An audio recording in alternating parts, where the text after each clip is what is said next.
Well, good morning, everybody. Are you guys as excited about this as I am? Yes.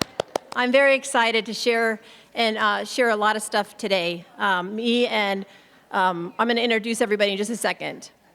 So let's start off by saying the pledge, all right? So here we go. Those who can stand would stand, that'd be great. Okay? I pledge allegiance to the flag of the United States.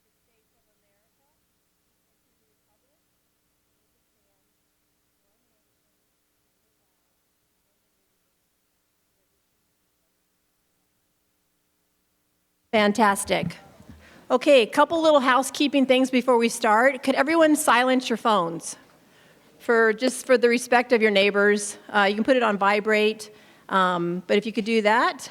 Also, so that you know, we are not going to take questions throughout this presentation because there's a lot of information, but we have tons of staff and groups here that can answer your questions afterwards, okay?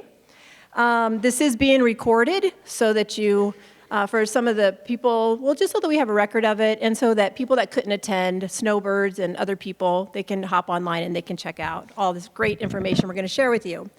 And I want you to know that this is a historic event, right? It's historic in the sense that SCHOA has had new resident orientations for years, but this is the first one that we've ever collaborated with the Rec Center and with COA.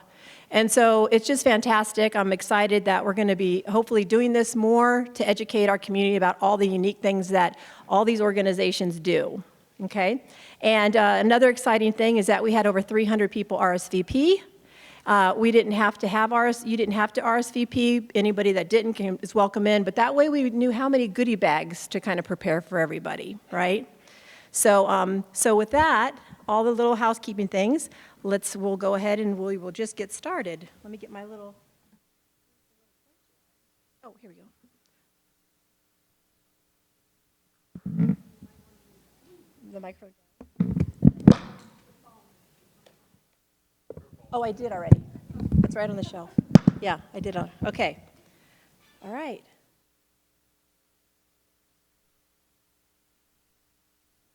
All right, so I have welcomed you. Welcome, we're so glad that you're here. I want to introduce, so first of all, I'm Lisa Gray. I'm the general manager of the Sun City Homeowners Association, also known as SCHOA. Also today with us is going to be doing a presentation is Sue Clark, who is the president of the Sun City Condo Association. And then Chris Nettesheim, who is the vice president of the RCSC, the Rec Centers of Sun City. All right? All right, so a lot of you may know this, some may not. Sun City opened on Friday, January 1st, 1960, with around 100,000 visitors that weekend. There were 237 sale contracts were signed. It was historic. The total sales surpassed over $3 million for that weekend back in 1960 was really a big deal. And selling an active retirement community was judged as a viable option. And I want to thank the historian who's recently passed away, Ben Roloff, because the first two slides are slides that he gave me when he did a presentation. So got to keep that historic perspective. It was a smashing success. As you can see, I don't know if you can see, but up in the upper left-hand corner, the long line, that was traffic on Grand that backed up for 6 miles to be here that weekend. All right? So we go from 1960 and we're going to shoot all the way into 2025. Woo! So Sun City is unique in many ways, and hopefully you're going to walk away and you're going to have a better understanding of our community. So Sun City is not a city. So many people move here from other places, towns, cities. This is not a city, even though we're called a city. We are an unincorporated community within Maricopa County. There's no city government. There's no mayor and there's no staff. Maricopa County is responsible for maintaining our roads, our medians, codes, zoning, and law enforcement. Also, as many of you, if not all, know, that Sun City is age restricted. So we are an age restricted community for people 55 or older. No one under 19 can reside here. Children under 19 may visit for up to 90 days a year. And there are no schools, which means one of the benefits that we get as a community is that we're not paying school taxes. So now I'm going to talk about SCHOA. Okay, so did you know, a little more history, that SCHOA was originally called the Sun City Civic Association, and it is the oldest organization in Sun City. And SCHOA played a key role in developing the Sun City that we enjoy today. One of the things that SCHOA did, they were responsible for the installation of the very first stoplight at 107th and Grand Avenue.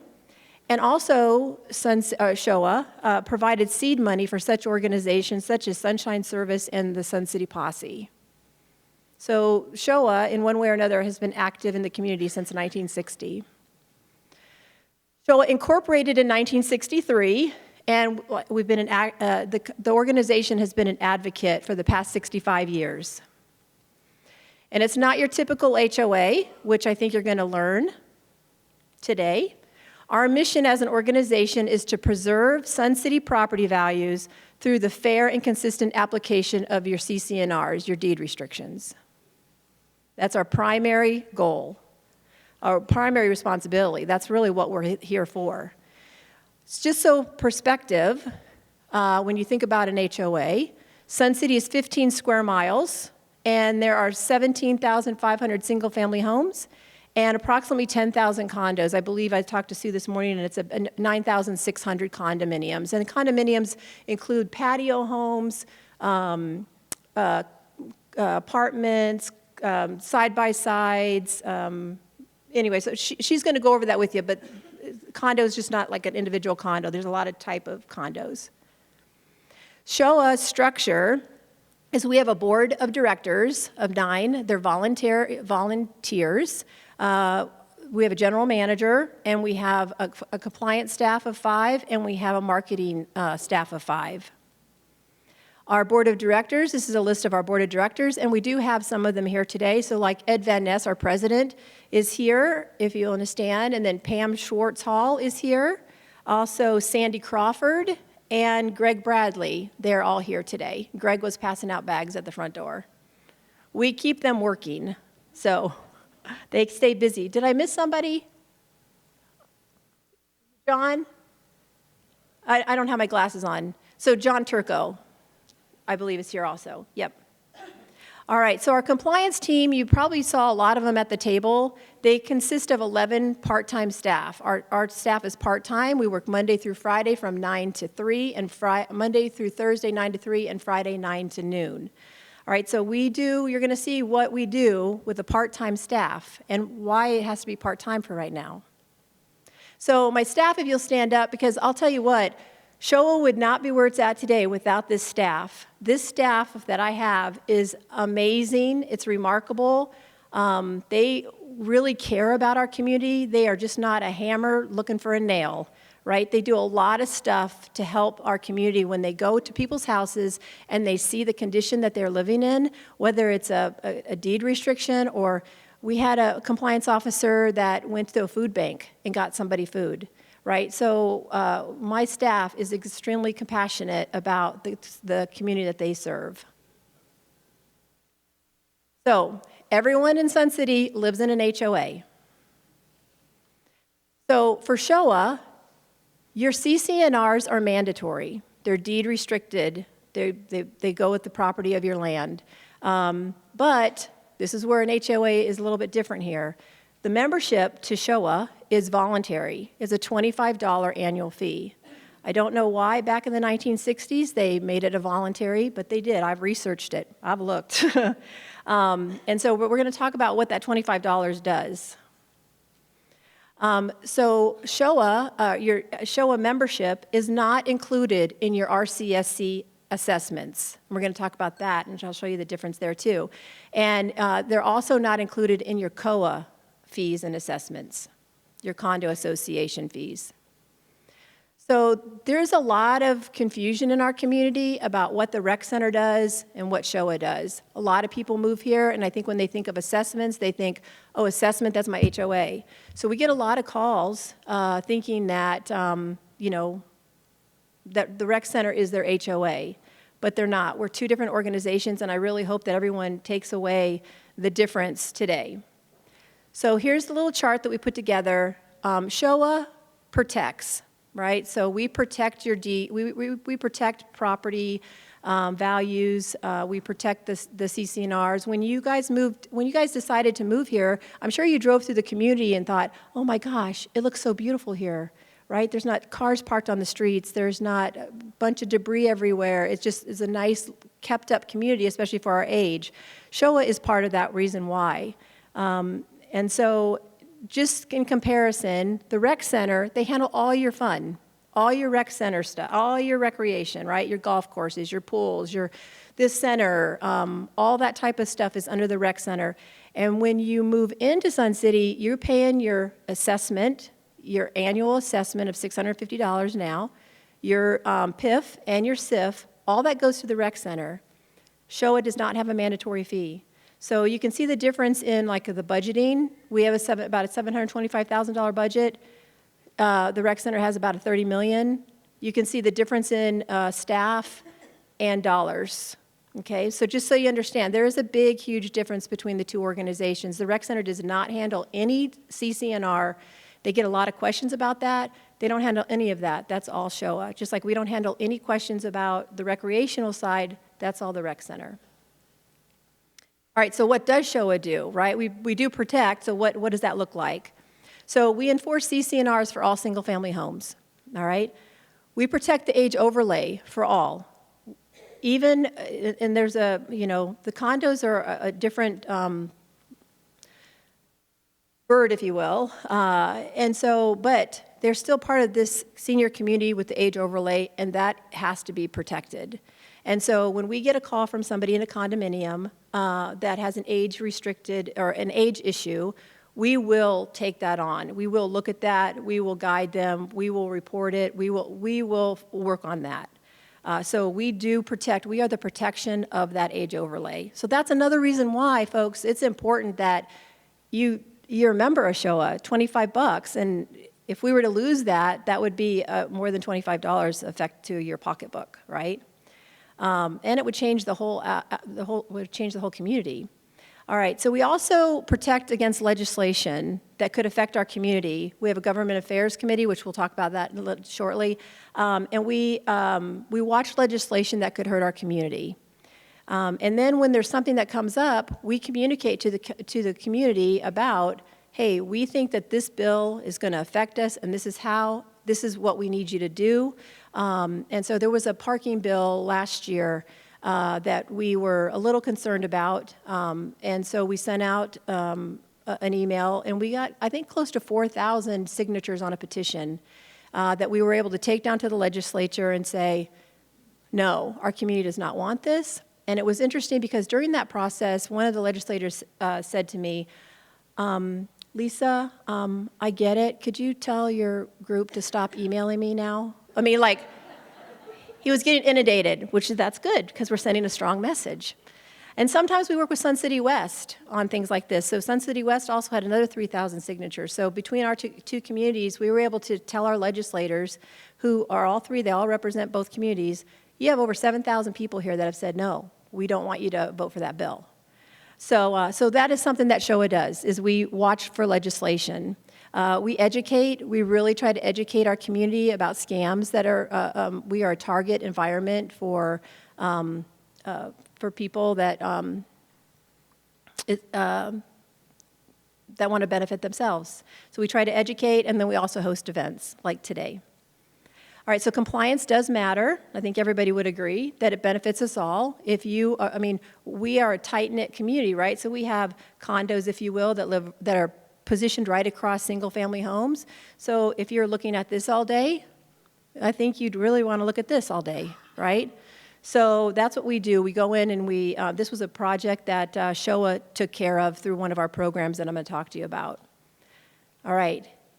If you are looking to build or add or do anything to your property, just so that you know, you should call SCHOA before you decide to do something. The CC&Rs take precedence over Maricopa County permitting. And so just so that you know, for years, SCHOA has tried to get the county to do something to notify people that are in HOAs, hey, did you get this approved with your HOA? We cannot get that done. Okay, I'm hoping that maybe something can be done this year. We'll see. I've been trying for quite a while, and I know Pam Schwartz, a board member for years, has been trying to do this. Because when you go to file for a permit, all Maricopa County cares about are you in line with the permitting codes and requirements of Maricopa County?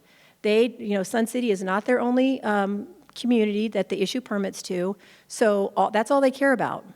But they really should have some kind of form or document inside their permitting packet that says, have you checked with your HOA? The HOA is signed off on it, that goes in with the permitting packet. So that way, homeowners, if we see something that you've gone out and you've got a permit for and it's against the CC&Rs, we're going to have to have a conversation about that, and most likely you're going to have to take down whatever it was that you built. So it's really important that you check with SCHOA before you go to Maricopa County. And I would love for you to get the word out on that. And if you're on social media, please do not take CC&R advice from posts, right? Because some people are on those Sun City Facebook pages, but they don't even live in Sun City. They live up in Vistancia. So their CC&Rs are all different than ours. So please call SCHOA. And when you see that kind of stuff, tell them to call SCHOA.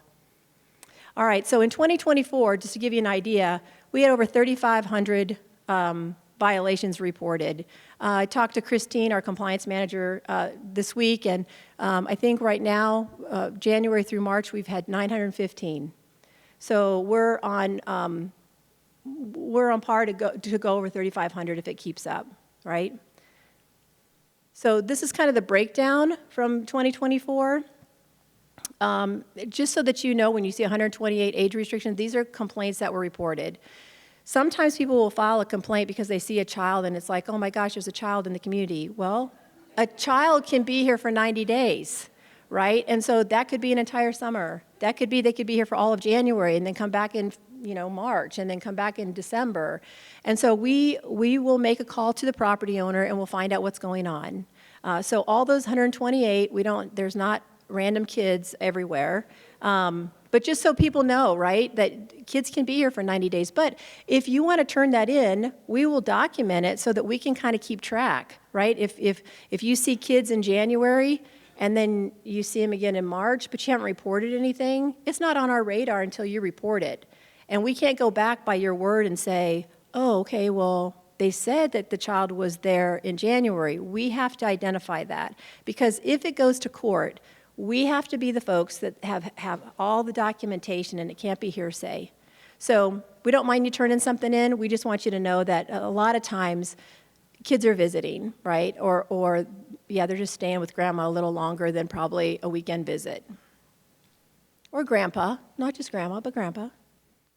All right, CIP, this is a program that we budget for. And so this is, what we do is if there's a vacant property, we do a lot of research on it. We just don't go out to vacant properties and clean their properties. But if it's a problem, like the house that I showed you earlier, that house has sat vacant for, I want to say, 15 years, 10 years, 15 years. And so we have to do a lot of research on that to make sure that we're going on somebody's property, right? And we're going to clean it up. And so we will do that, but also just for transparency and so that you guys understand is that, so we budget this. We don't have a mandatory assessment, remember, but we budget this, and then we have to lien the property. And if we lien the property, that property might not sell for 10 years. So we may not be reimbursed for that for 10 years. So, but I'm just sharing that with you because it's not just like we have a bucket of money and we can go out and clean up properties, because that's not really how it works. Plus, there's other incidents or situations that are going on. Like, we got a lot of complaints about a property on 103rd in Peoria, right? That was an illegal battle, right? There were people that were living in the property. The homeowner couldn't get them out. It was in court. She wasn't going to clean the property up while essentially there were people living in there that shouldn't have been living in there. And so it took a long time for that to take care of itself. And so if you drive by it now, it is clean. She got control of the property, and within the first couple days that she had control, it was cleaned up. She did the landscaping, she fixed the roofing. So just so you know that there are sometimes that those kind of situations happen. All right, so this was I think this was the backyard of the house I showed you, right? And so we went in and we cleaned that up. Okay, what SCHOA does and doesn't do. So we enforce the CC&Rs. We are not law enforcement. If there are drug dealers, if there are squatters, if somebody broke into a property, SCHOA cannot do anything about that. It has to go through through Maricopa County Sheriff's Office. And we also do not get involved in disputes between neighbors. Those are civil cases. And so if our compliance team says, nope, that does not affect the CC&Rs, that is between you and your neighbor, we just do not get involved in that. A lot of people think that we are an enforcement arm, like a law enforcement arm, and why can't we just get people out of the house? We can't, like we don't. We can't do it. So, all right, so the day of service, I'm very excited about this, and hopefully you'll see a running theme as we progress on, but we, back in the fall, we decided to have a day of service. Christine, our compliance manager, organized it, spearheaded it, and back in October, we had about 100 volunteers that came out to clean up properties for folks that just couldn't do it themselves. They just couldn't do it. They didn't have the finances to do it. The houses were in really bad condition. We had a landscaper, one of our business partners, that volunteered his time and his team to come out and help clean up these properties. So we decided to do it again in the spring, and we just did it in April. We cleaned 13 properties. Between these two cleanup days, I'm projecting that it would have cost $70,000 to $80,000 to clean up all those properties. And then in April, this last month, beginning of this month, these are all the organizations that helped this time around. I think we had like 6 landscapers, we had other business partners, we had other clubs, organizations that hopped on. We had over 150 this time to help clean up properties. It was just a fantastic time for our community, brought people together. I know I talked to one homeowner who had tears in his eyes because he couldn't believe how great his backyard looked. He was able to go out and sit in his backyard now because it wasn't so overgrown with everything, with trees and stuff. So that's what I'm talking about. Like our SCHOA, there's a compassionate side, right? We live in a community where there are people that have needs, and so what can we do to help those, those that we can help? All right, so our marketing department, just so you know, as a member of SCHOA, one of the perks that you get is we have a business partner program. It's a very robust program, and it was created in 2010. These business partners, they do pay a fee. However, they are all vetted. We check make sure their licenses are current and up to date. There's been no reports of any issues, any complaints. We check with the Better Business Bureau. We check references. We make sure that they have insurance. And then we put those, we make those available to our members. So you can always log online if you're looking for a landscaper or you're going to do construction or remodel or something at your home. We feel confident that these folks will do you well. If they don't, or if they do, we ask for feedback, right? Because we want to hear feedback. We want to make sure that these business partners are treating our residents correctly. We currently have 269, and there's tons of different categories that they're in. Plumbers, electricians, so many, there's less than 269 categories because we do have multiples, but there's tons of things in there, tons of opportunity for hiring somebody to do work at your house. Events, things that SCHOA does. So these are different things that we do. We've hosted a new resident orientation for many years. We do an annual electronic recycling event. We offer free workshops. We do educational seminars. This fall, and we've done this for about 12 years, we do a lifestyle senior expo that will take place right here in this room. Last year, we did the Merry and Bright contest. How many people were aware of that? Do you remember seeing that? It was huge. People loved it. We had 50 houses for the first time. 50 houses signed up for it. We had a Whoville Award, where, if you're familiar with the Grinch, the little Whoville, we had a community vote on one of the awards. So it was really great. This year, we're going to be doing that again. We opened a merch shop online. So there's a different type of items that you can purchase that just are really Sun City oriented, and all the proceeds of this go to SCHOA. We put out a publication. Every month we do a newsletter, has a lot of good information. If you're not getting those, I would encourage you to sign up for our email newsletter. We also send out urgent emails, like I talked about earlier about the, when we had a piece of legislation that we were concerned about. Recently, somebody applied for an age permit, an age overlay permit, temporary permit with the county. And felt, it's our responsibility to let you guys know that so that you can weigh in on it. And so we sent that out. And Maricopa County doesn't like when they have to do that because they get inundated with emails. So kudos to our community. Also, we put out a community resource guide. And what's interesting is that SCHOA created the very first phone directory in 1961. And it was for approximately 2,100 residents, and it cost $1, right? So it only makes sense that we continued the community resource guide, because that's kind of like a phone book, but we know that we're not really using phone books anymore, right? But I thought that was very interesting. All right, Sun City map. All you guys got a copy of this. So this is a little gift from us to you. This is brand new. This came out, and we've done these in the past, but people love these maps. It kind of helps you from getting lost in the circles, right? I remember when we first moved here, I had to call my husband twice. Honey, I don't know where I'm at. How do I get home? I seriously was lost in the circles. So anyway, also in here, just so you know, the majority, if not all, of these groups are listed in here as well. Their contact information, their websites, all that information. We also sell these for $3 a piece, so a little plug if you want additional ones. They're at the back table or at our office. Okay, SCHOA committees. So we have different committees that our board oversees. We have a government affairs committee, which I kind of talked to you about, right? We watch legislation. We also watch things like at the Corporation Commission, water rates. Years ago, SCHOA took a case all the way to the Arizona Supreme Court. I know Greg Eisert's in here. He was a lead on that to fight to protect us. And so SCHOA is very involved in government affairs issues. So much so that I'm going to put this on your radar if you're not familiar with this. This is Framework 2040, and I'm very excited that this meeting is going to be held right here.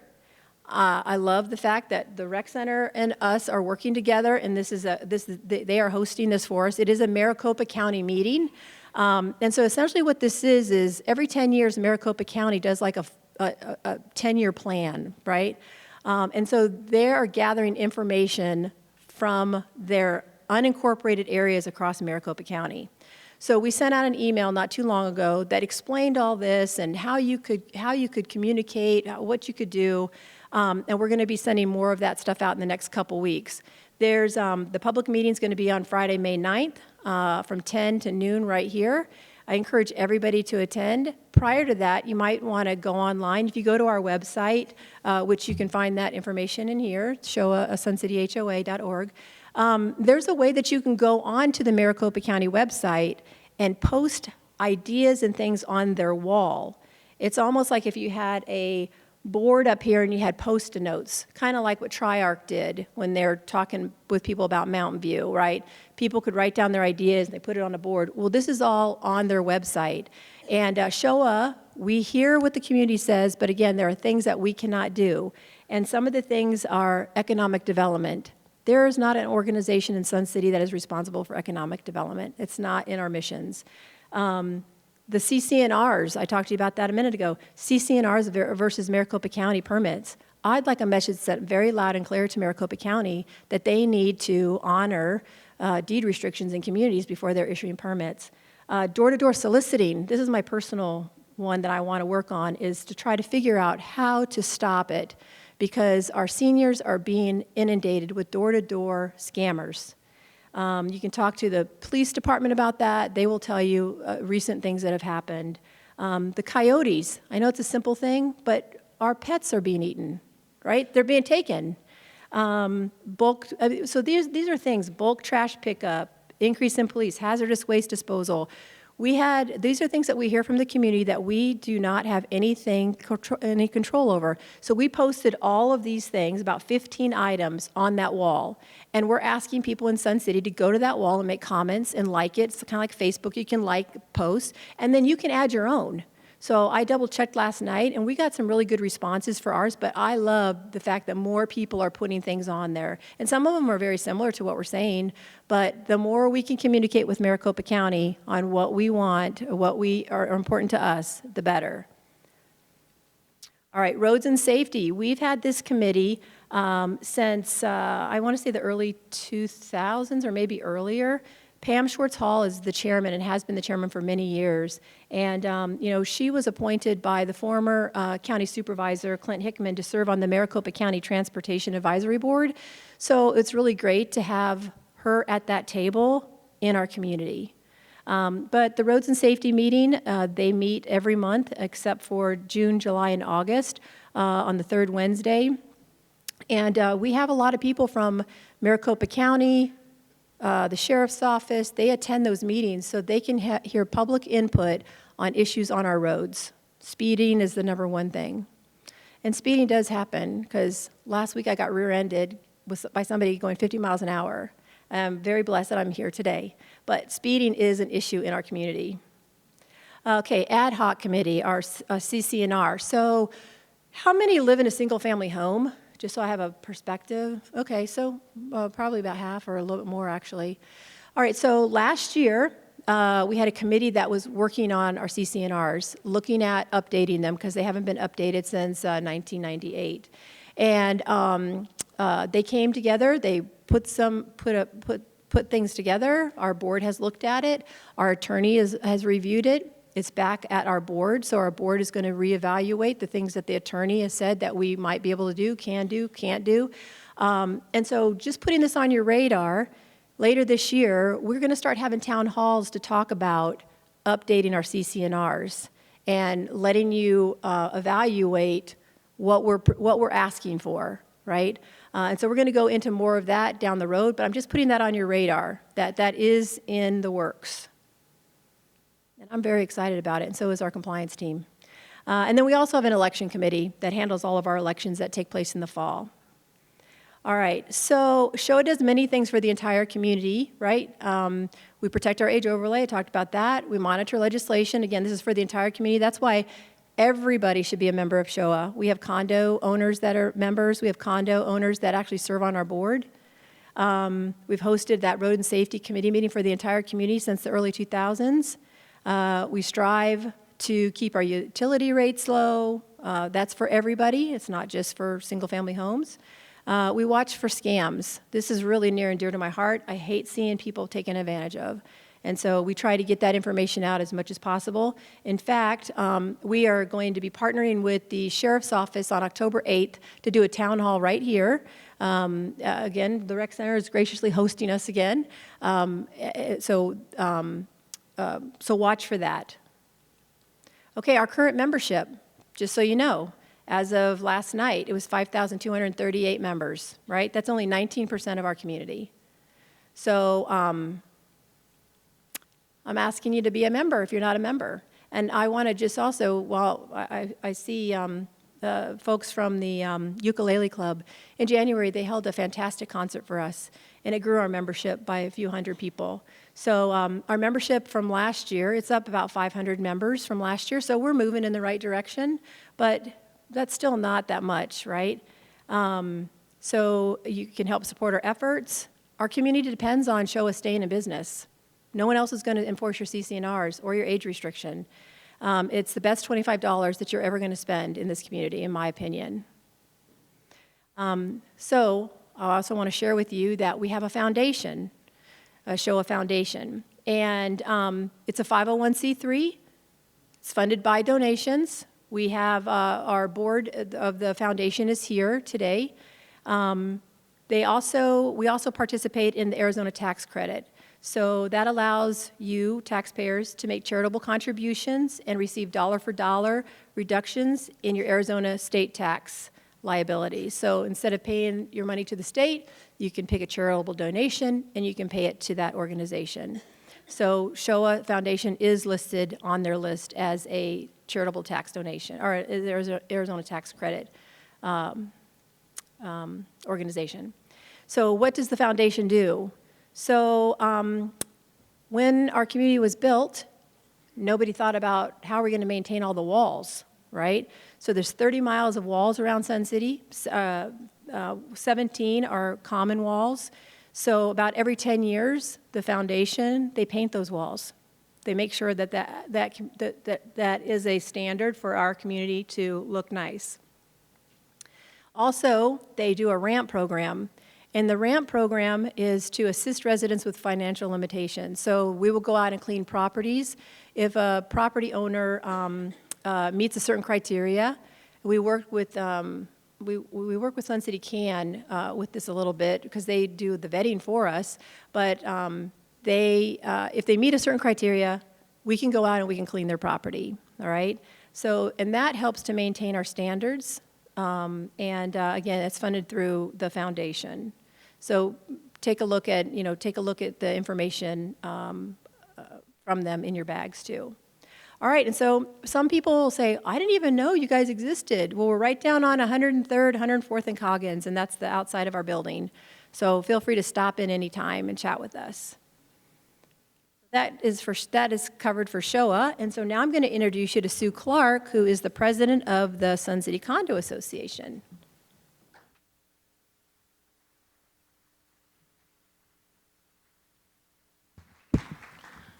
Hi, everyone.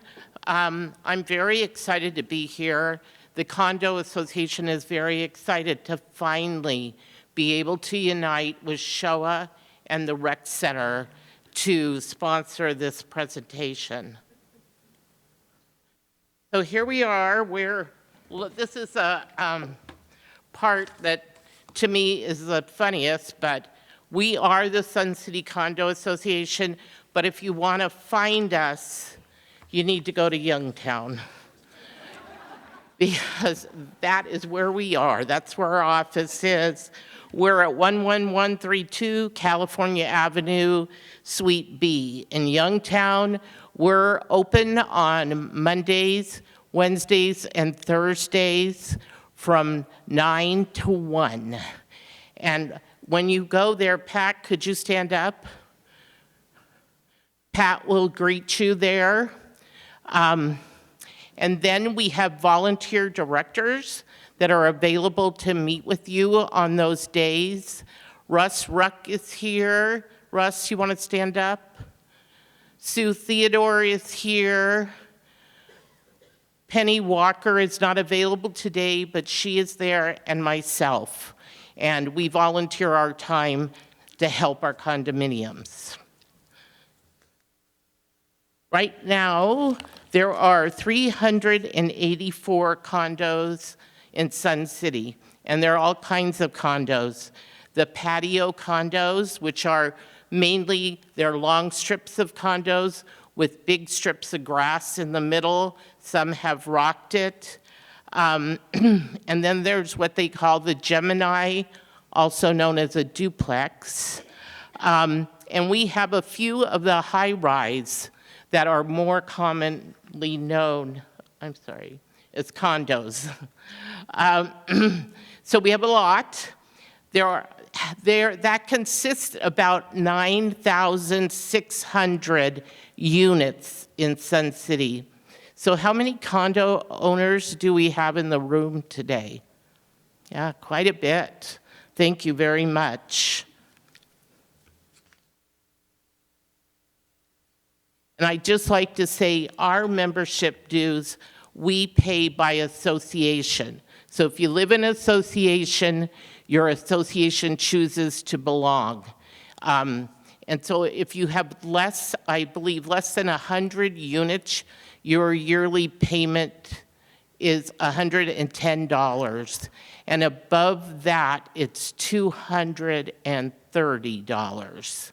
So this summer, I decided that right now, out of those 384 condos, we have 274 members, which is big for us. The largest number we've had in 10 years. And so I'd like to see us hit 300 before year end. So what I've decided to do is for those condo associations that have not been members or are not members this year, you can come to our office, and I have cut the membership fee for your association by half for the remainder of this year. So what do we do? I mean, why would you want to be a member of the Condo Association? Well, we do quite a bit. We're an educational institution. We do not have compliance. So none of the people I've introduced to you are going out to your association to make people comply. We're educating. So we have a lot of free workshops that our members can attend. Right now, if you were a condo owner or are a condo owner, insurance is a huge problem right now. Everybody has been able to purchase master policies since the beginning of Sun City, where insurance company covers all those houses. And unfortunately, this year, we have seen many, many, many insurance companies just cancel policies because they're going out of those commercial master policies. And so associations are having to go to their people and say, we have to go to homeowners policies. So this year, a lot of condo owners are having to go out and look at insurance to cover the inside and the outside of their property. So we are working hard. We're out there educating ourselves about the insurance crisis so our members can come to our office and also our workshops and talk about the insurance. A lot of condos are managing contracts with the people they hire to do things in their associations. And so we have workshops and we have someone on board to help you through a contract. And we have templates of contracts that we can give to you. The biggest thing that we do or we try to help do is manage difficult owners. You would think in a senior community of maybe 34 units, everyone could get along. But I'm here to tell you they don't. They do not. I don't think a week goes by in the condo world that we don't have at least 50 people complaining about difficult people in their associations. And it doesn't matter. It doesn't matter if there's 100 people that live in that condo association or if there's 4, because we have associations with just 4 units. Well, you can imagine there's a board and probably at least 2 people are on the board. So they kind of rule what everybody does. And the smaller the association, the more problems. Xeriscaping is another wonderful workshop that we offer. And because EPCOR this year came out with a program for condominiums that wanted to reduce their grass and go to rock. And a lot of our associations have taken advantage of that. with a lot of money savings in the end. We offer listening posts, and people often wonder, what are listening posts? Well, that's when you can come to our office, you can sit down with myself or any of our other directors and just talk about what's going on in your association. And we're happy to try to work through that. The big thing people don't understand is if your association belongs to SCHOA, anybody in your association benefits from that. So if you're an owner and you're not on a board, you can come still to our office and we'll talk through that with you. You can attend the workshops we have. They're all available to people.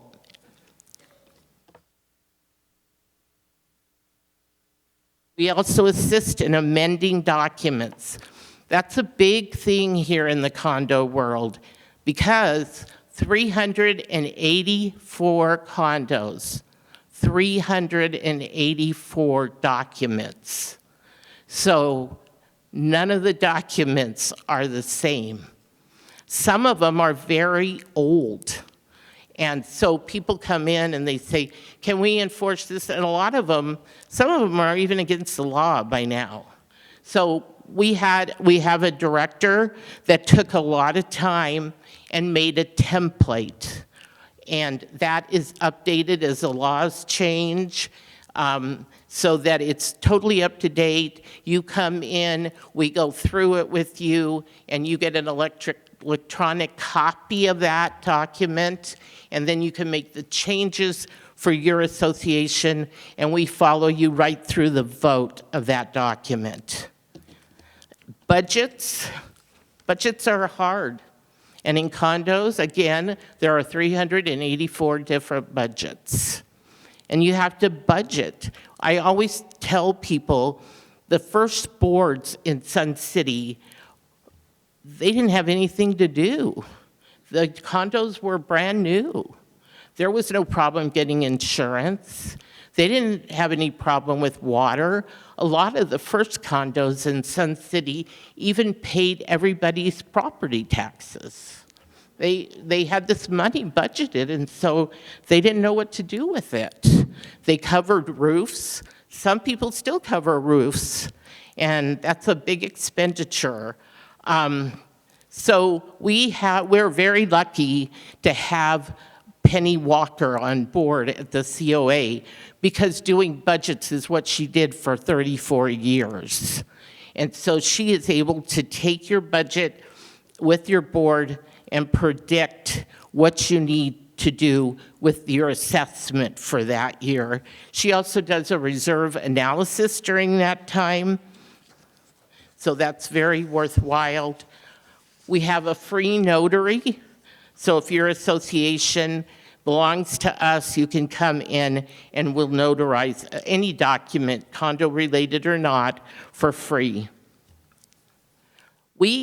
I personally hold weekly roundtables. So I have roundtables for chairman. I have roundtables for just being an officer on the board. And we keep them small. We keep them to 20 people. And they have really, really grown well over the last 3 years. I also open a Q&A once a month where you don't have to register for. You just show up that day.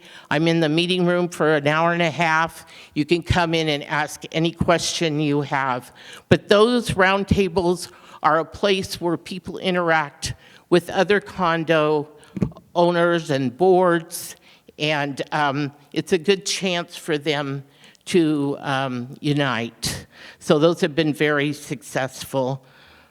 In the worst cases, Penny and I mediate between maybe an owner and a board that can't get along, and we've even mediated with board members that can't get along.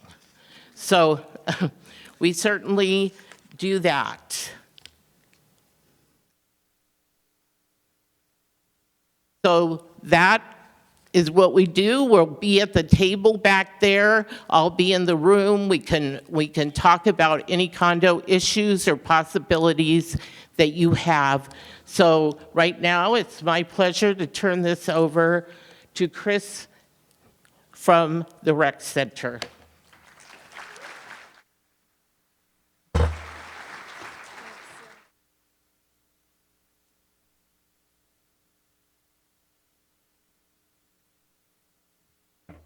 So, for those of you that have ever been at an exchange meeting, you know I'm a wanderer. So, I will say, wow, and I thought the RCSC budgets were hard. So, I'd also like to thank SCHOA for the maps. I think that's awesome. Thank you. So, welcome to Sun City Orientation and the presentation for RCSC. What I'm going to do is I'm going to go back to where we began, which is basically the concept of Sun City, Arizona as a lifestyle. The rec centers, or RCSC, was not the beginning of Sun City. Basically, you know, we believed there were very specific things that people wanted people as they retired and aged to have all kinds of choices. And I'm not going to read from my slides, so please bear with me. All sorts of choices about recreation, all sorts of choices about how we retired and how we lived that retired life. And I want you to think back, if you guys can throw your mind back to 1960. In 1960, my grandparents were in their 40s. Man, they were old.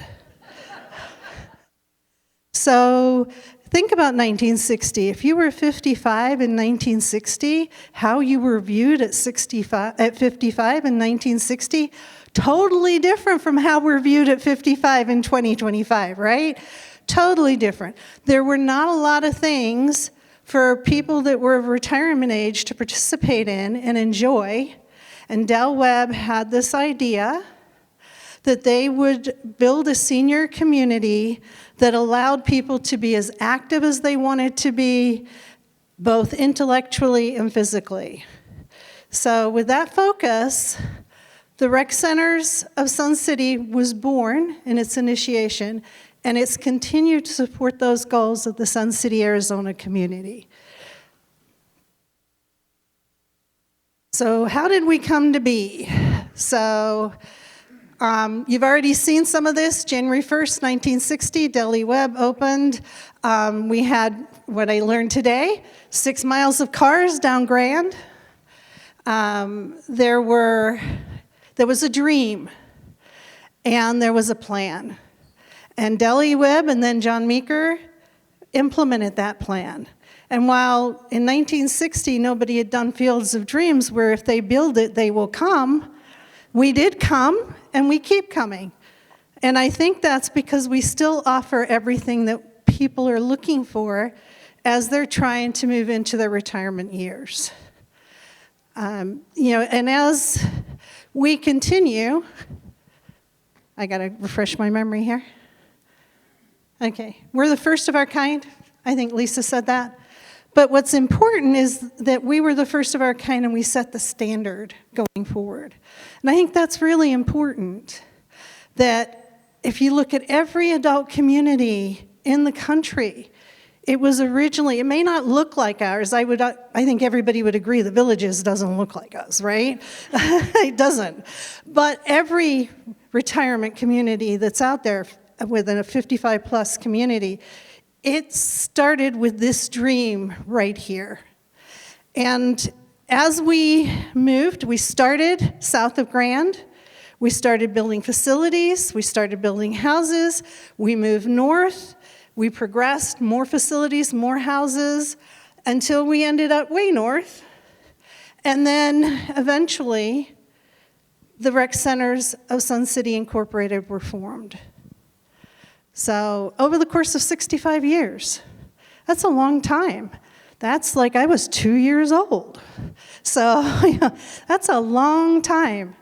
And as I as I learned more about Sun City from Ben Rolla, from Bill Pearson, from the museum, from my neighbors, I learned and come to appreciate how important what we have here is.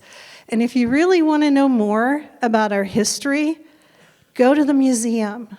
The museum has all kinds of amazing things, and I don't know how many people are like brand new here.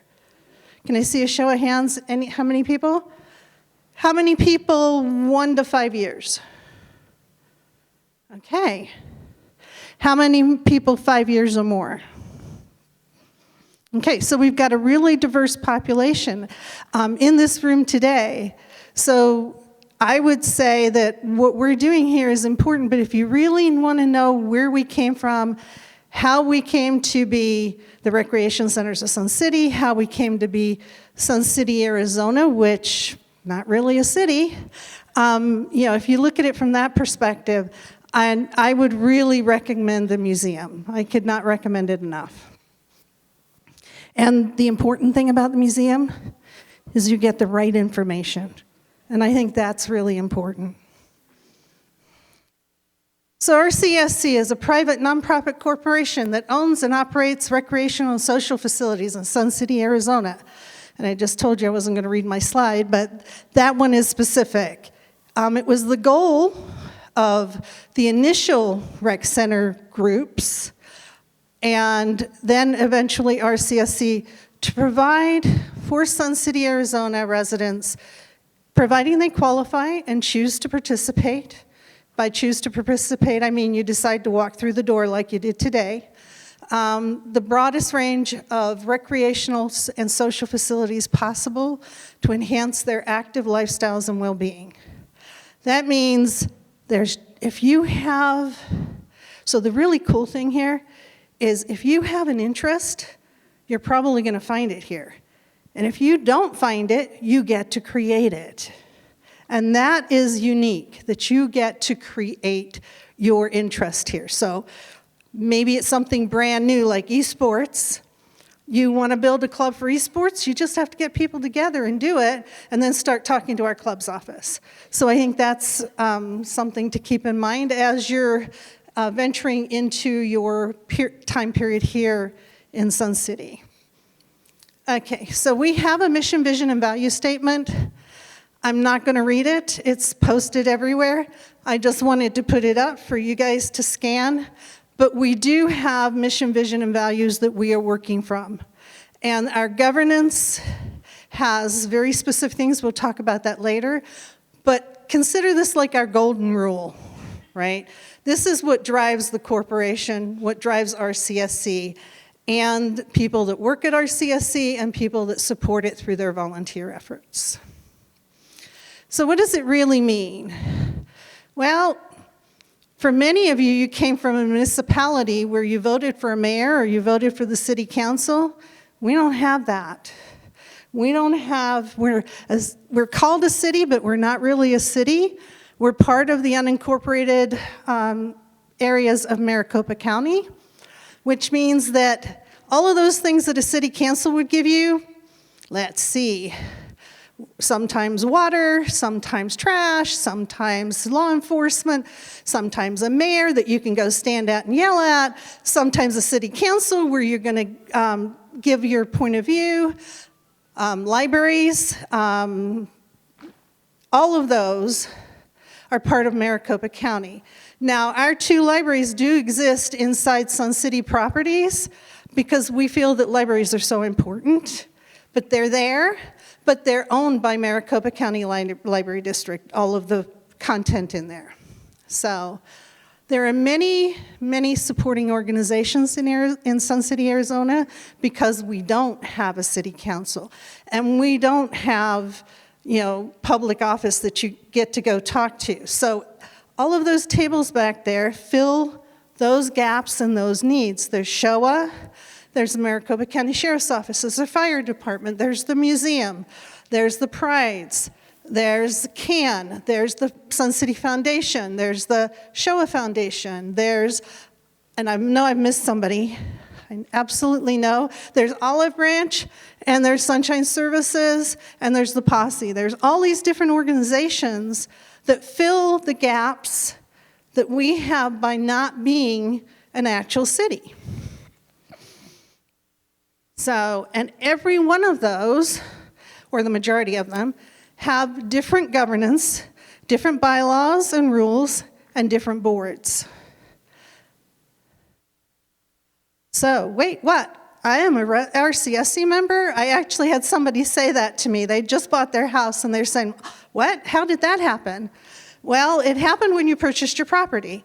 When you purchased your property, you paid a lump sum for the Preservation Improvement Fund and the Capital Improvement Fund, and you also paid an annual fee for your assessment, your first annual assessment. What that gets you is access to all of the RCSC amenities that every other RCSC member has. It gives you the ability to join committees, to vote, to attend committee meetings even if you're not on the committees. It gives you the ability to go to the monthly members exchange and speak, the board meeting and speak to motions. It gives you full access as a member to everything that every other member that we do. So, I know I've had this question many times. I'm just going to step through the PIF, the SIF, and the assessment so that there's a clear understanding of what the funds are used for. The PIF in 2025 is $4,000. It's used for large-scale projects. So think Mountain View, think major golf course changes, right? There are very strict rules that are written about how we can use that money to protect the future of RCSC properties. So think about this, if we don't spend our money appropriately, 20 years from now, before we all pass away, it could go away. And that's not what we agreed to when we signed our facilities agreement. So there are very strict rules around the PIF. It cannot, under any circumstances, be used for operational budget payments. You just cannot use it for operational needs. I know many ask about that, but it just can't. By the rules that the PIF was set up, it can't be used. The SIF is the Capital Improvement Fund. It's $1,500. It's used for smaller projects with lower cost, less longevity. So PIF, big projects, long time around. SIF, smaller projects, it doesn't last as long. There are also strict rules around project cost and longevity for the SIF money. And again, it cannot be used for routine operational needs. Can't be used to clean the pool. You know, we can't go in there and say, oh, I'm going to scrub the sides of the pool. We'll use SIF money to pay the company that comes in. We can't do that. That's not what it's for. And then there's the annual assessment money, $650. It's basically operations, maintenance, and repairs, and the day-to-day running of Sun City, keeping the pools clean, paying our employees, supporting the clubs. That's what our annual assessment does. So, if you're new to Sun City, how many of the first stop was card member services? I know my first stop was card member services. It was on the telephone when I first bought my house, but that was my first call. So you go there to process your paperwork after your close on your property. It provides you with your member number, your member card. If you need the little fob on the back of it to be able to go into a specific club, it actually puts that fob on the back of it and it codes it so you can go in. Classic example would be Grand or Oakmont, where we've had to, due to security concerns, we've had to put different security processes in place, but that little fob will get you in. And it provides you with any additional information regarding your membership. So if you're brand new here, where's Marinette and what's at Marinette? They can help you with that. When's the member exchange? They can help you with that. When do you get to vote? How do you get to vote? What am I voting for? They can provide you and help you with information on that. Next up I would recommend is the Visitor Center. The Visitor Center has a ton of information in it, has a lot of publications about RCSC and the Sun City community. And some examples are supporting information about like SCHOA or Prides or CAN or Posse. It has club information. It has, if you guys have ever been there, lots of little different colored flyers for the different clubs that you can pick up and decide what you want to do and who the contact people are. Has printed copies of the Sun City Update, which is our weekly update that we have. And it has much, much more. I could sit here and probably talk about the visitor centers for half an hour alone. So it has much, much more. So how is RCSC governed?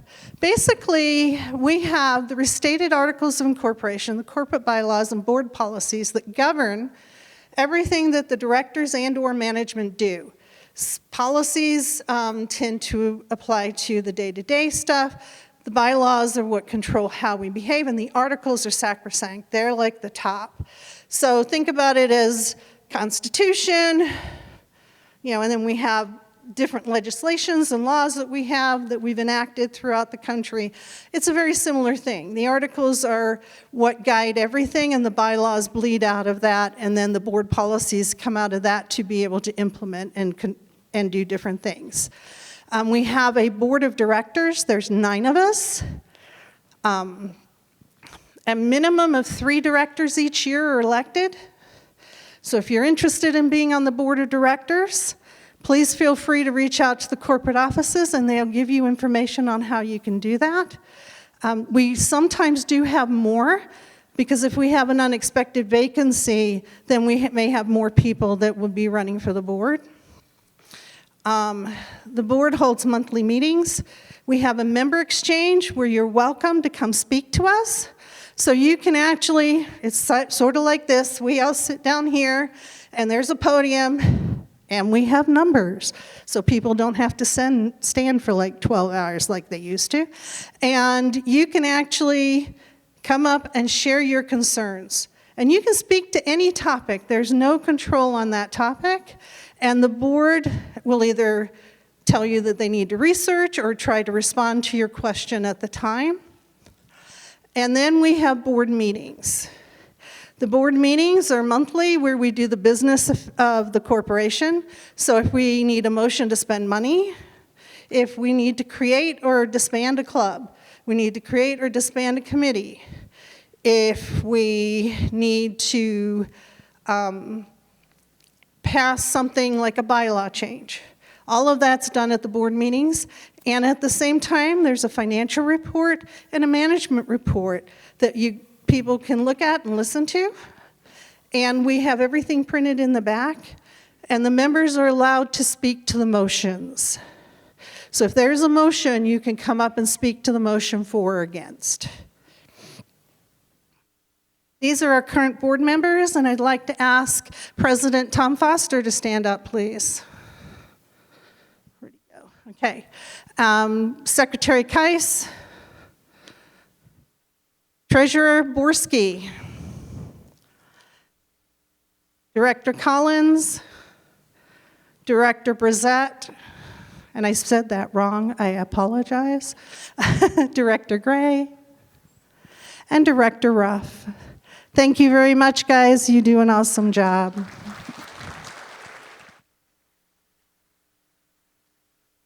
So how do we become board directors? We are elected by the membership in December, which I was last December, and you can be appointed if a position becomes available, as I was in March. So basically, I got appointed first, and then I ran, and I got elected. So that's the 2 ways that you get on the board. We also have a general manager who collaborates with the RCSC Board of Directors on any member-impacting activities, runs the day-to-day operations, and works with the senior management group to implement the decisions, directives, and initiatives of the RCSC Board of Directors. The management team are our acting general manager because, as many of you know, Mr. Delazansky left. So we have our acting general manager, director of operations, Mike Dermeyer. Director of finance, Kevin McCurdy. I don't know if you're here. They were going to try and come, but they're very busy, as I'm sure you can understand. Director of Golf, Brian Duthu, and Director of Facilities, Mr. Mike Whiproot, who I understand is in Washington and not having to deal with our heat. We also have committees. Those committees work at the behest of the board. We basically ask them to use their expertise. They come from all walks of life, and we ask them to use their expertise to help make the right decisions with regard to different types of things we might do. So they do research and analysis, leading to the recommendations that are then brought before the board.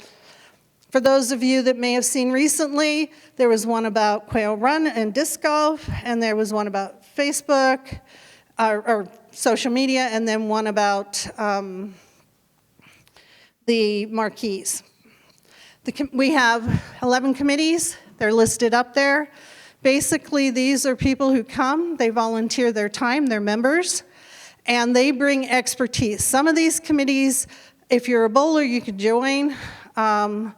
Others are looking more for specific expertise, like on the technology committee, we look for specific expertise for helping us with technological things.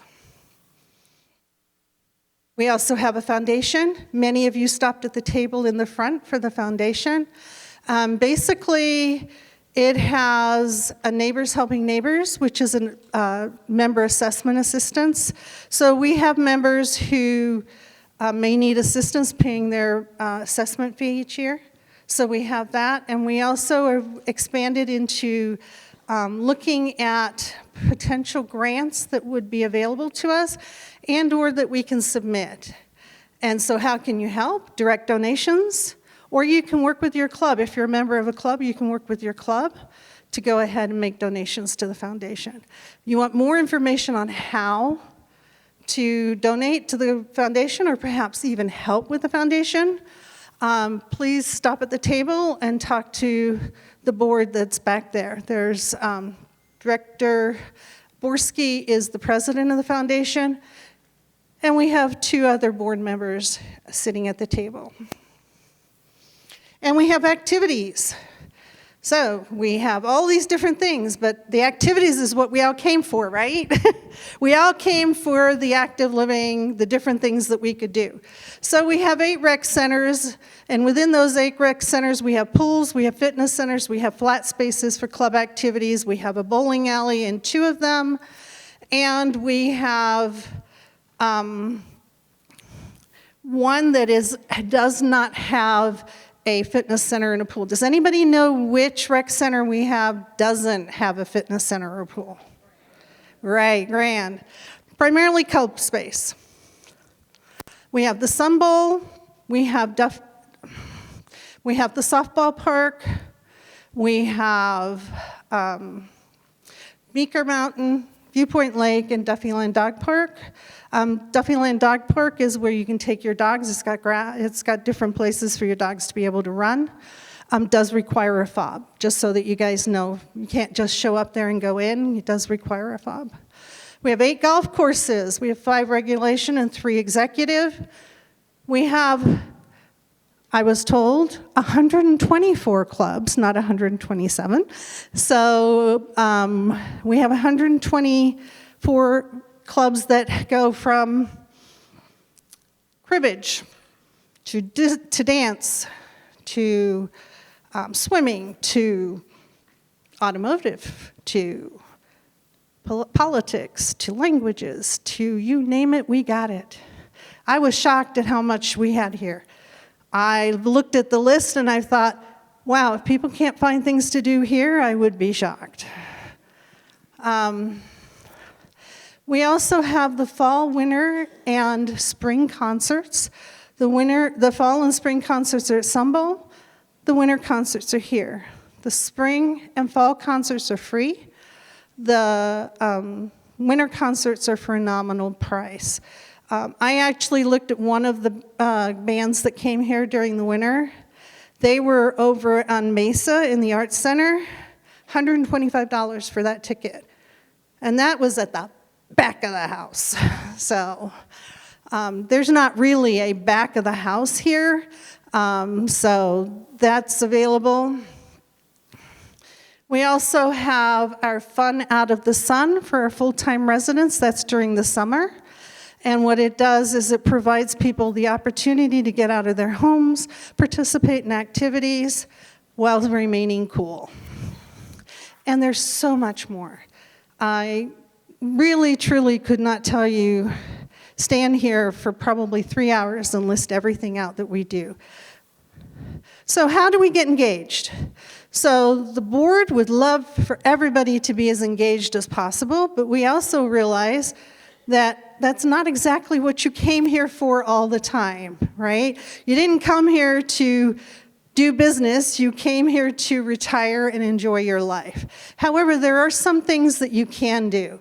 The number one thing is participate in the activities. Go to the Sun Bowl, come here to the Sundial, join a club, do fitness, go to the pools, play bocce ball, whatever you would want to do, participate in the activities, and join a committee. There's all kinds of committees out there that actually would love your help.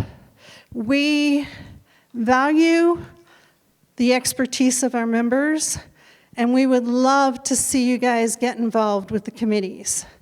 And then, come to the board meetings, come to the member exchange, send us your email. If you want to talk to us directly, but you don't want to be the person standing at the podium, because a lot of people hate public speaking. I get that. When I was younger, I used to walk into a classroom, and if I was late, I was bright red, because everybody was staring at me. So I get that not everybody's comfortable coming up to the podium and speaking. Board of Directors at suncityaz.org communicates with all of us. So if you have thoughts, ideas, suggestions, please feel free to share them with us. Read the Sun City updates.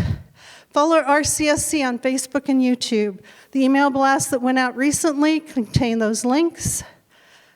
We are encouraging people, because we're stepping into social media.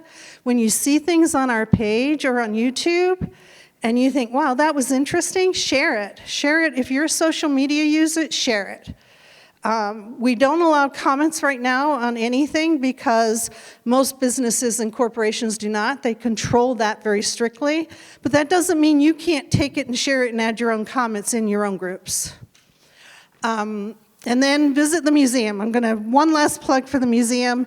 You want to know about Sun City, how we came to be, what we're doing, please visit the museum. And I want to thank all of you for coming. It's an amazing turnout. Thank you very much.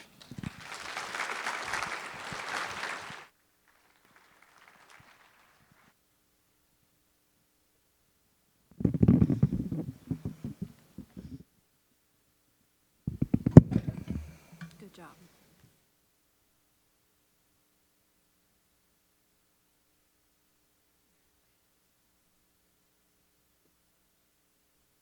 All right. Are you guys learning a lot? So far, so good? All right, so we've saved some gems here.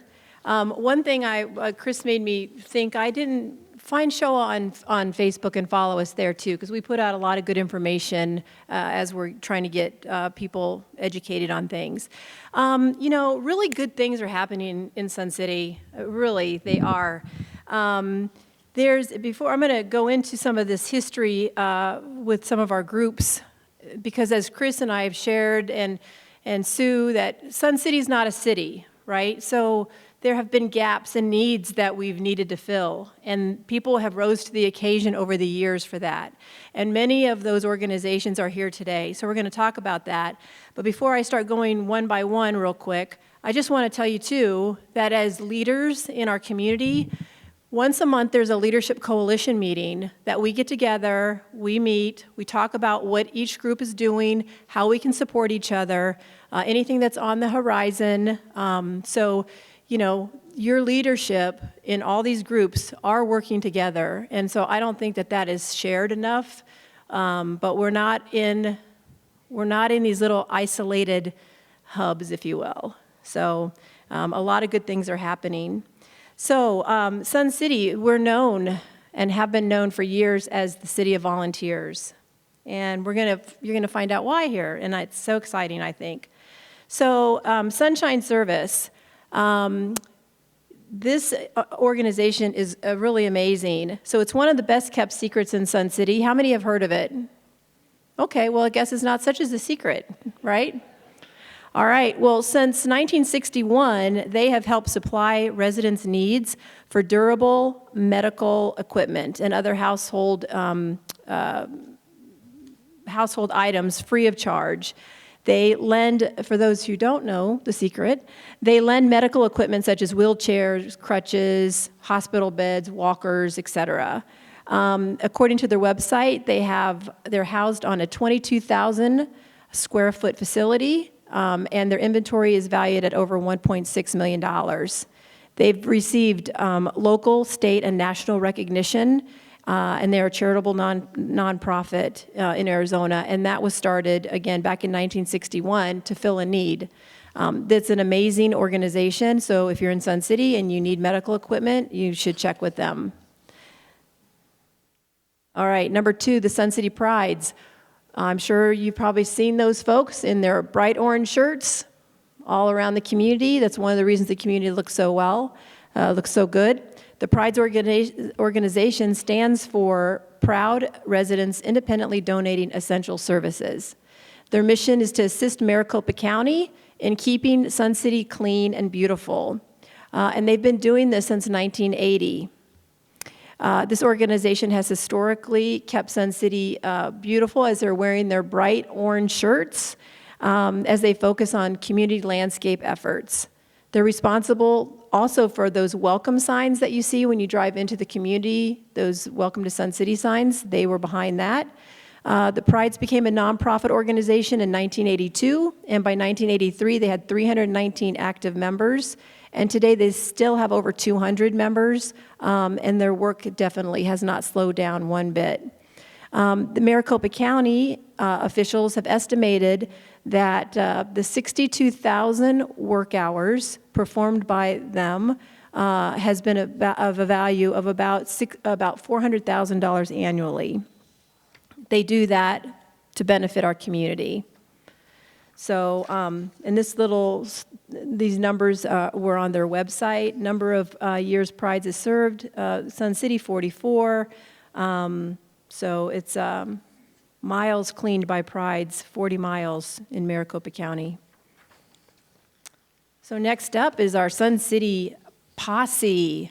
So the mission of again, we're filling gaps, right? You see like a trend here. The mission of the Sun City Posse is to enhance the safety and well-being of Sun City residents as they work closely with Maricopa County Sheriff's Office, yes. Along with patrolling the streets, they provide a variety of services to residents staffed by an all-volunteer team.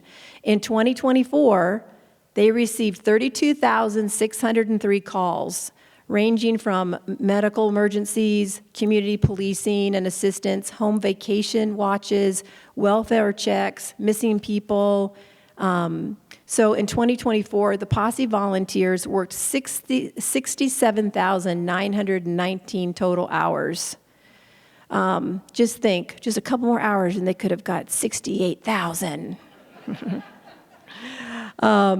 Of this total number of hours, 24,132 were worked in patrol, conducting the duty necessary to be the eyes and ears of Sun City. I want to throw this up that they are having an event on Saturday. This is their shred-a-thon. They do this, I think, every twice a year, I believe. But so they have a shred-a-thon on Saturday, and they also have a drug take-back. So you can get information on their website. They also do a vacation watch. So if you're leaving town for any amount of time, you can fill out a form, and they will come by your house, and they will check your house, in case you didn't know that. But you can pick up information at their table as well. All right, Sun City Can. So the Sun City Community Assistance Network, they were founded in 1968 and incorporated in 1969.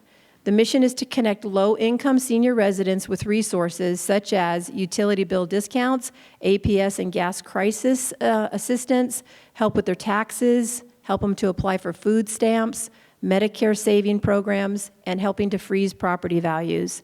They also work with us, with SCHOA, on our RAMP program and helping to identify those who might need help with weed and yard cleanup. They're also a 501c3 nonprofit organization, and their primary income comes from donations that they receive from residents. So they never charge for anything that any service that they provide. So again, there's the theme, right? There's a need, and people rise up for that need. All right. Friends of Sun City, as Chris mentioned, we do have 2 Sun City Maricopa County libraries in our community. One is at the Bell Rec Center and one is at Fairway. We are extremely blessed to have those in our community. But the Friends of the library, they're like a support arm. And so their mission is to enhance the community through support for Sun City libraries. And they work closely with Maricopa County in helping to maintain our libraries. They have a little bookstore called Books Around the Corner, which is located at the Bell Rec Center. And the books that they sell, they take that money and they put that back into the library. So between 2015 and 2024, book sales from that little corner store, that little bookstore, generated more than $366,000 to fund new library equipment, furnishings, pay for improvements, and sponsor special programs.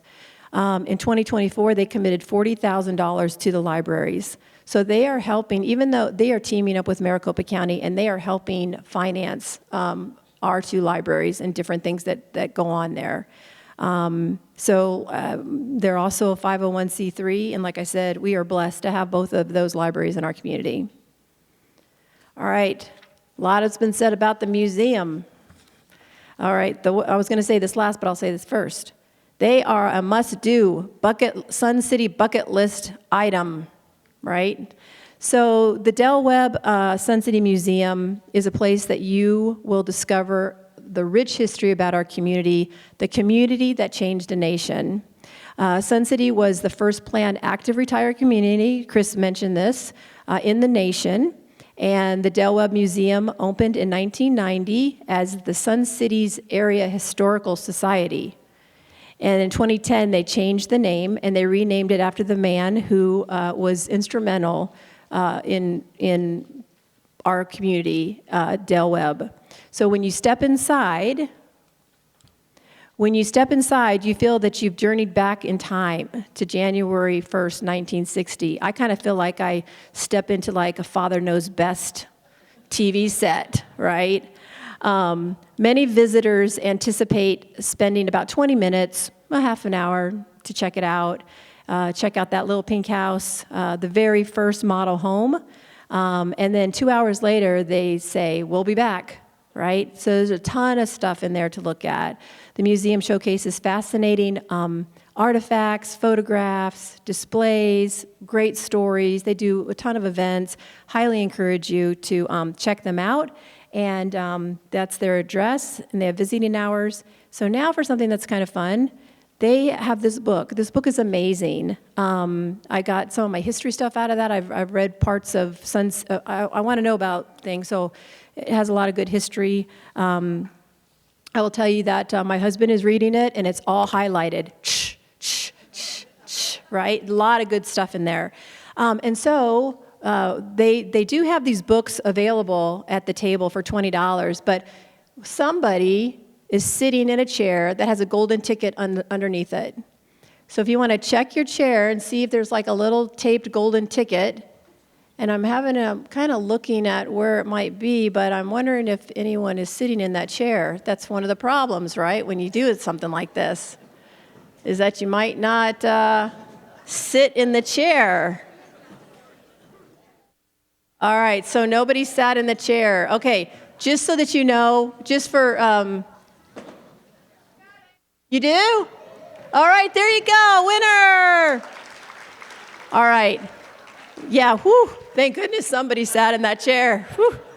So you are a winner of a book and also 2 memberships to the museum. So you can touch base with Linda on that, and she'll get that for you. Yes, thank them. They donated it. So thank you to the museum.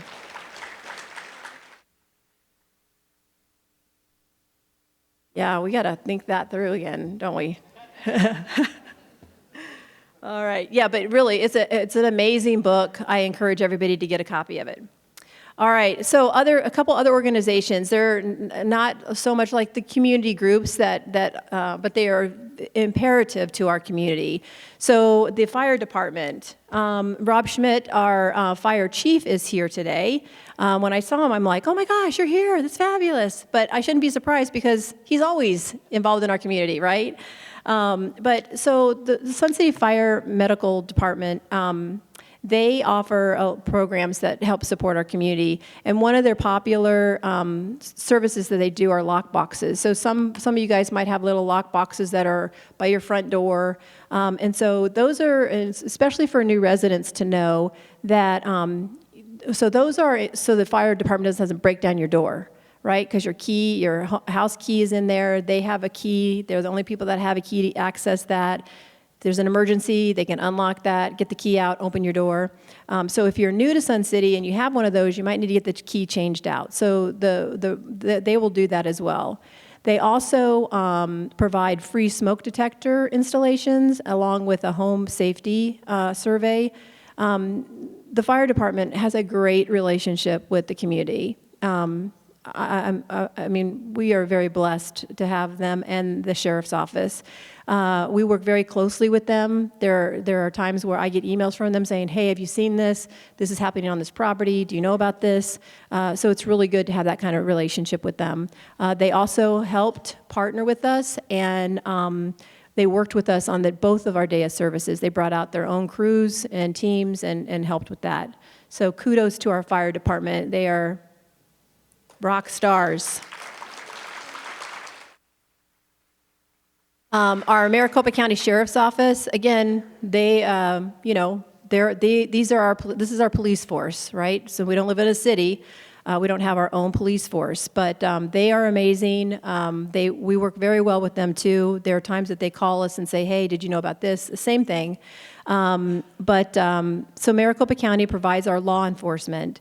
As mentioned earlier, the posse works very closely with them. So the posse has a lot of eyes and ears on the ground, and they communicate with the sheriff's office as well. So there's a really good relationship that takes place there.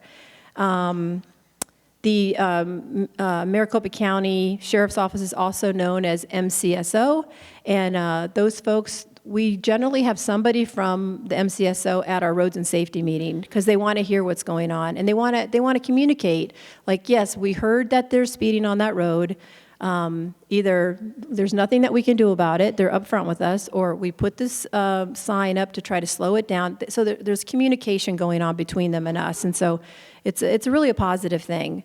They also partnered with us with the Day of Service, and they are who we're going to be co-hosting that Scam Town Hall in October, on October 8th, right here. So you'll be seeing information about that. Again, just to educate our community on these folks that drive me crazy. All right, Banner. So Banner, Olive Branch Senior Center is located on the corner of 103rd and Grand, and they're part of the Banner Boswell Medical Centers and part of Banner Health. This center's been in operation for 35 years, serving our community, and offers a place for residents in Sun City to gather, to have a hot meal, participate in free activities, and make friends. There's a lot of folks in Sun City that live by themselves, and they're lonely. They really are.